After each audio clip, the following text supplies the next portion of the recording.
Guys, another topic na naman to guys. Gagawa lang natin ng video, babaklasin ko to guys ha. I-discuss ko dito kung ano ang kinaibahan ng yung regular na setup ng yung mother, yung typical na naririnig natin, mother SN residential at ano naman yung FBT. Anong pinagkaiba nila, ano yung mga advantage at ano yung mga disadvantage. Based lang po ito sa aking na-experience guys ha. I-share ko lang sa inyo. Most probably merong mas more depth knowledgeable sa topic na to. So mas gugustuhin ko na mag-comment sila dito, mag-add sila ng mga insights at mga syempre mga inputs nila. So ito ang ipapakita ko is yung basics at yung comparison nila. Okay? So siguro ganito lang, i-drawing na lang natin guys. Ayan. So ano ba yung typical setup na nalalaman? Umpisahan natin doon guys ha. So ang topic natin, ulitin ko guys ha para clear, yung typical setup tapos yung FBT, ano yon, sa ano yung maganda, alin yung mas maganda, malalaman natin dito. Tapos ayokong mag-conclude, ayokong magsabi kung alin doon or which is which ang maganda, kasi para po sa akin guys, ang lahat ng deployment po ay maganda basta ugma sa iyong network design. Okay? Kasi iba-ibang area, kailangan po natin ng iba't ibang klase ng network design. Okay? So ayan guys, umpisahan na natin guys. Ito yung typical na setup. Mag-uumpisa tayo sa OLT module output. Halimbawa, ito yung nasa server mo, 'di ba? Ganito. Ayan, output mo. Yan. Lagay natin diyan. Ang output na ito, guys, ito ganyan. Diretso natin dito sa 8-port NAP box. Halo-halo to guys ha, pero mag-focus tayo sa 8 ports. Yung 8 port guys, pasok natin dito sa yung galing sa module, input natin dyan sa 201. Okay? Okay, nakikita ba guys? Nakikita ba? Baba natin konti. Ayan. Siguro mas clear.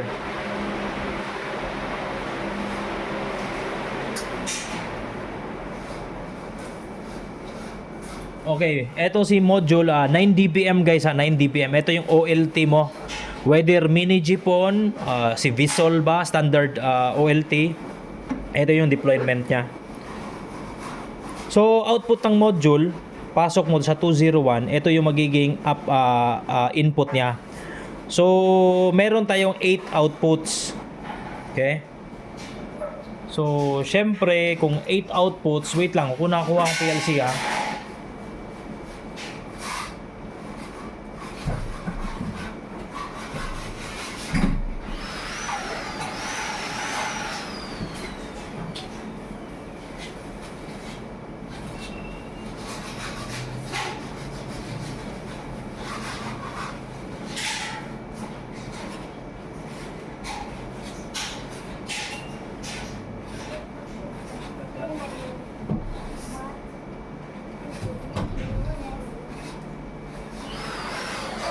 Ubos na ang aking 8 port guys. So ganito na lang guys. So pag itong setup na to, ayan, etong tawag na ito, mother NAP, yung tinatawag na lang MN, ganyan ito. Mother NAP. So output na ito guys, kuha tayong output na ito. Halimbawa, output number 1. Kuha na naman tayong 8 port na PLC splitter. Ayan, drawing natin. Okay, from module going to your mother NAP, may 8 port na mother NAP. Kuha kang port 1, kuha ka naman itong, lagay mo dito input mo. Tapos meron tayo ditong 8 ports na naman. Okay, 1, 2, 3, 4, 5, 6, 7, 8. So may 8 ports. So ang tawag na naman dito guys is subnap or SN. Ayan. Sa SN mo, mayroon kang 8 ports. So ang 8 ports na yan, pwede na naman tayong kumuha dito ng another 8 PLC splitter. ito yung magiging residential na resi. So pwede na tayong magkabit ng ganito, diretso router. Ayan na, router. So kuha ka ng output number 1 dito, pasok mo dito sa router. Ito yon. Ito yung dulo niya. Ito yung papunta sa router. Tusok mo dito sa isang port number 1 ng residential. So may client 1 ka na. Ito may client 1 ka na. Ito na yun, client 1. Tapos kuha ka na namang another port hanggang mapuno mo yung 8. Okay? Now, napuno na yung 8. Ano yung pwede nating gawin? Kasi puno na yung 8. Tapos maraming bahay dito. Okay? Balik tayo dito guys sa SN. Kasi yung SN, yung subnap, is may 8 ports.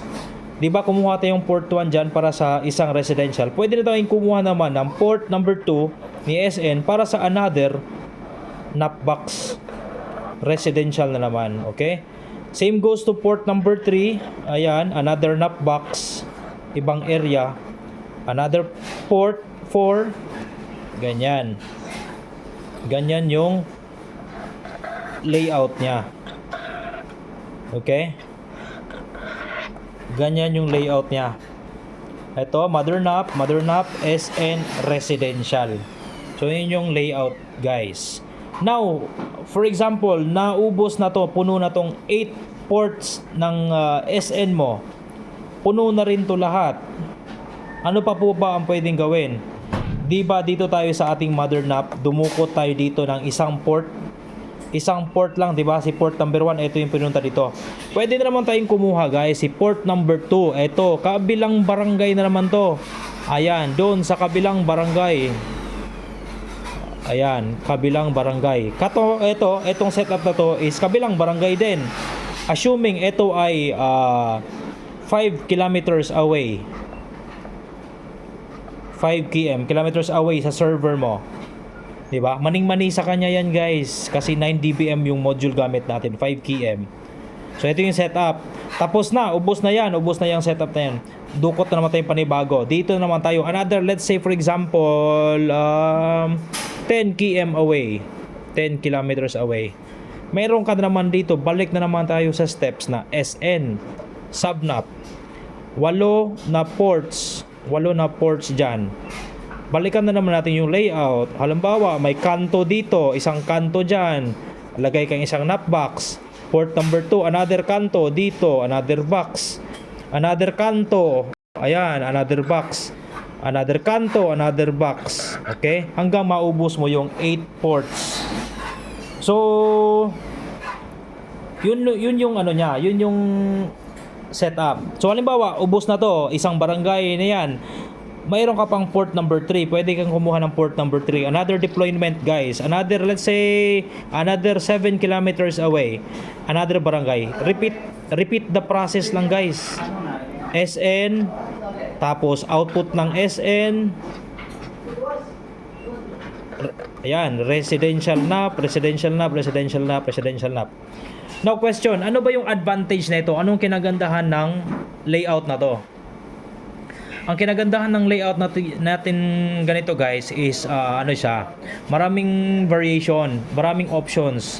Pwede kasi nga yung dissemination ng power niya pag SN, pwede kang dumiretso sa kabila, diretso ka sa kabila, ganito, ganyan. Para siyang kumbaga parang spider web, parang ganon, spider web. Pag splash ng spider web, maraming direksyon yung pupuntahan niya. So yun yung kinagandahan nito, okay? Yan yung kinagandahan niya. So, hopefully nakuha nyo yung layout na ganito, yung typical na layout ng deployment ng 8 ports. So, depende sa pangangailangan guys ha, pwede din tayong mag 4 ports, yung mother nap natin magiging 4 ports, pwede po yan. Pag nag 4 ports po tayo, yung calculation o yung division po ng power ng module, mag-iiba din, mag-iiba. Okay? Mag-iiba din yan. Pero di ko i-discuss dito guys, parang dito yung malito, hindi malito yung iba. Okay, so now discuss naman natin yung kung ano yung FBT. Okay? Hanap tayong ibang karton. Ito yun guys. Wala tayong ibang karton guys ha.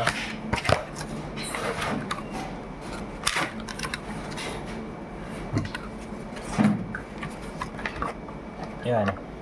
Ay, gamit na gamit yung karton ng ano, mga parcel. Okay. So, mag-umpisa na naman tayo sa module, di ba? Yung module ng OLT. Ganito yung ano, FBT, guys. Bear with me kasi naka-deploy yung mga gamit nasa sasakyan ng mga technicians. So, kunin nyo lang yung topology niya.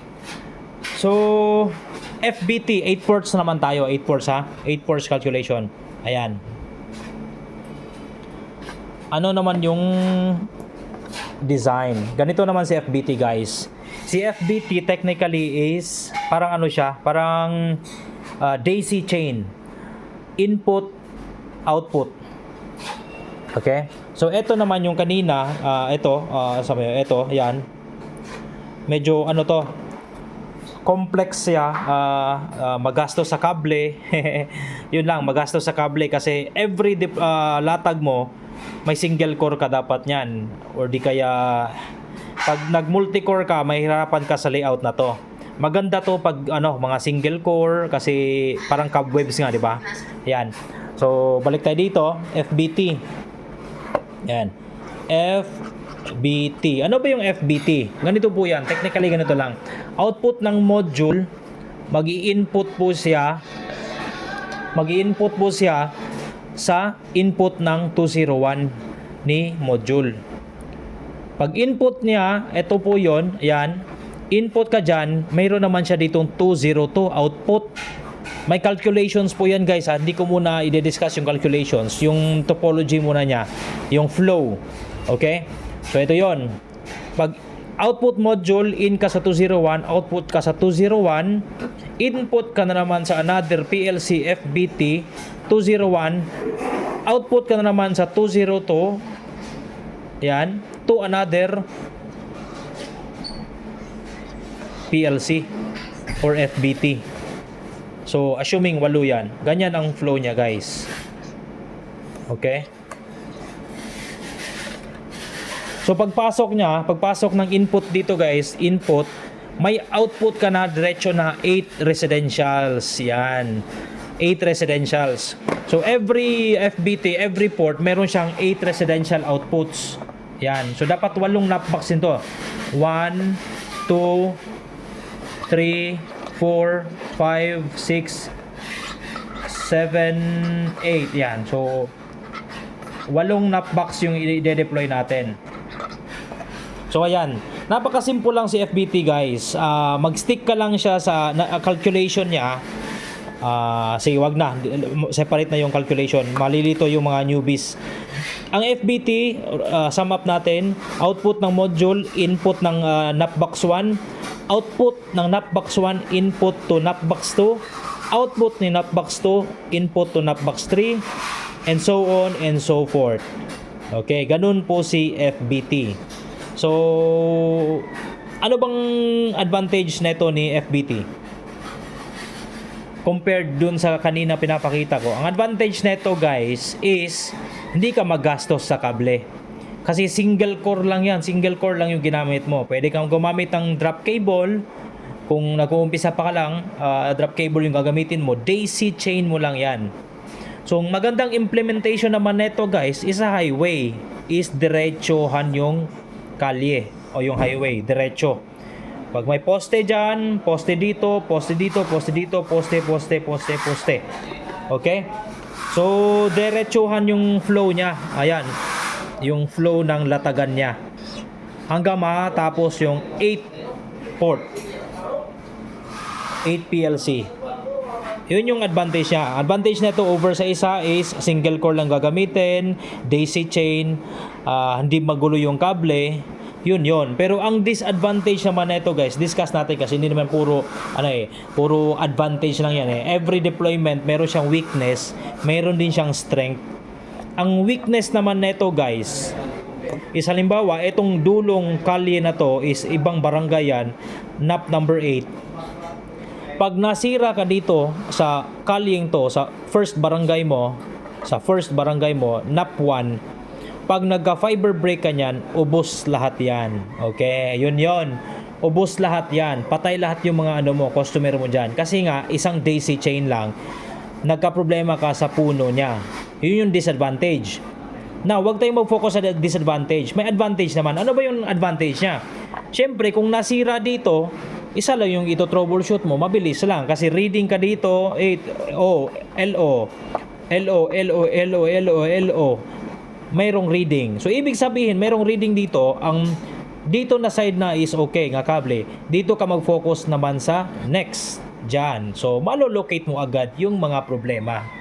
Yun yung kinagandahan niya kasi single core lang siya, hindi siya complex. Yun.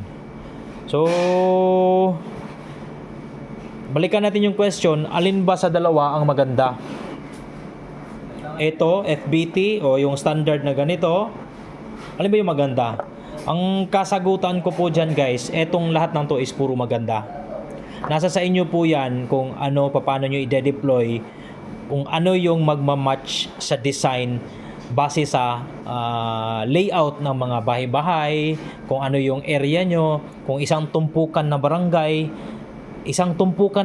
guys ha, tapos marami, lagpas 200 houses, halimbawa housing project guys, isang tumpukan, etong maganda tong design na to, okay? Kasi marami kang kantong pwedeng pasukin. Ito naman, highway, straight line, maganda din to kasi isang latagan lang. Yun. Pero every port, every knob, pwede ka rin dumukot dyan, maggawa kang sub knob, pwede rin. So ibang topic na rin yun guys. So yun lang siguro guys, wag masyado nating habaan para hindi mag-overload yung mga nanonood, mga newbies na nanonood, hindi ma-overload yung informations. Review nyo na lang to, pabalik-balik nyo na lang hanggang makuha nyo yung flow nya, yung topology nya, yung logic nya, kung ano yun. Tapos check nyo rin yung mga upcoming uploads. So yun lang guys, ihinto ko na yung video hanggang dito na lang guys. See you na lang sa next video natin. So wag na natin pabain to guys. Salamat sa inyong panonood guys. Subaybayan yung next video natin. So once again, it has been your tech guide. Ako po si Chan, same practice and make sure you do it yourself. Bye for now.